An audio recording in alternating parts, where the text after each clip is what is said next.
24 inches of vacuum, which is right where it should max out at.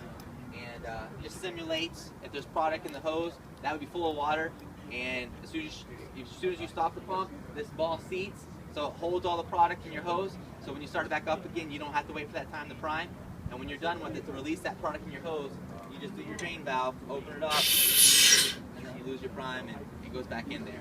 Then you make sure you close it for the next time use, and then it'll prime right back up. So, again, the components are the exact same. You got the impeller, suction and discharge in. The suction lift less than 15 feet, you're looking at 1,700 gallons a minute.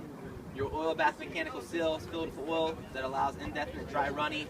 Then your shaft, and then your 68 horsepower engine for your operation.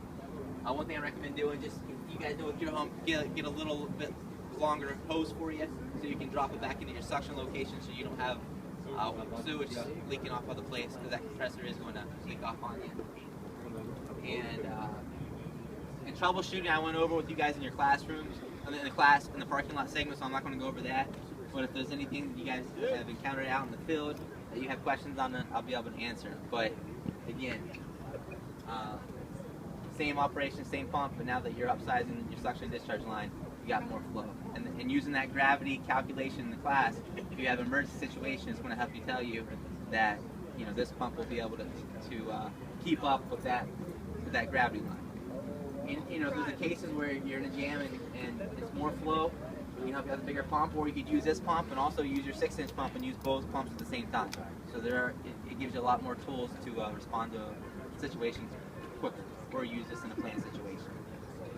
But you guys have heard me a lot. I'm open for any questions, and that's really what I want to go over, is the difference between this pump and the pump that you guys have in your shop right now. You said that this is compatible, you can put mercury switches on it? Is that what you said, or what I got, you would have to buy an accessory. You have to buy an accessory control panel and a Murphy control panel. And you would plumb it right into here, and then you can have this pump run. And that control panel, you can put an automatic mode, and you can have it run on floats or a level transducer or a pressure transducer.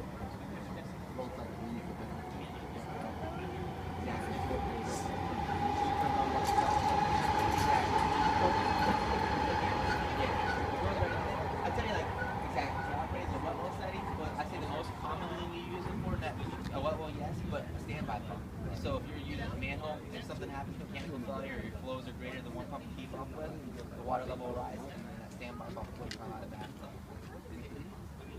Yeah, can we get a quote on that? Sure can. Yeah. Have you ever thought about putting a reservoir so when you pull up, you start to sink on the ground? We don't normally have those hoses. You have to put a bucket there, and if you have a standby reservoir, you put a hose and you just have it drain automatically. Like a reservoir. I tell you what we're doing, and we're not there yet, is we're doing some testing with it, is that we're trying to get I tell you what, this is a better solution.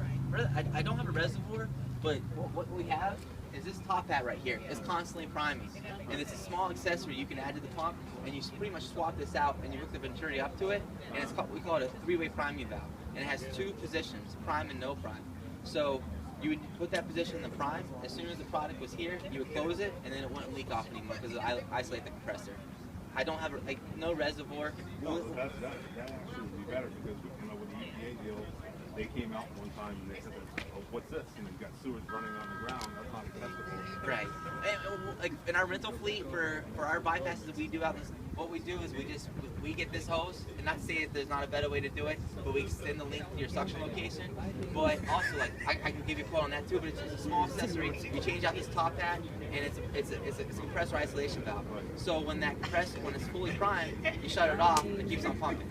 Now, what you lose with that, I want to say, if it's a manhole application, a lot of times the pumps during low flow periods, it sucks air. So you suck air, you don't want that. You want to have somewhere where that pump goes. So it does it, and also allows you to do flooded suction applications. If you're ever having a booster pump or you're pumping into it, you want that compressor isolated so it doesn't do damage.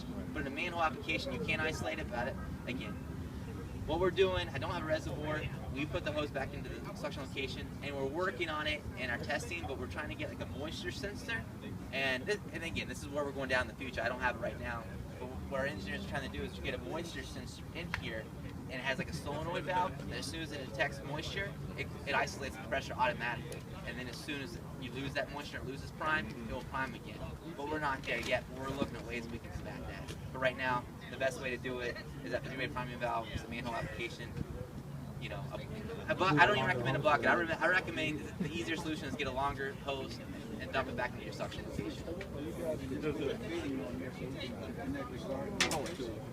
Anything, yeah. I mean, we use this. This is 5 inches hose.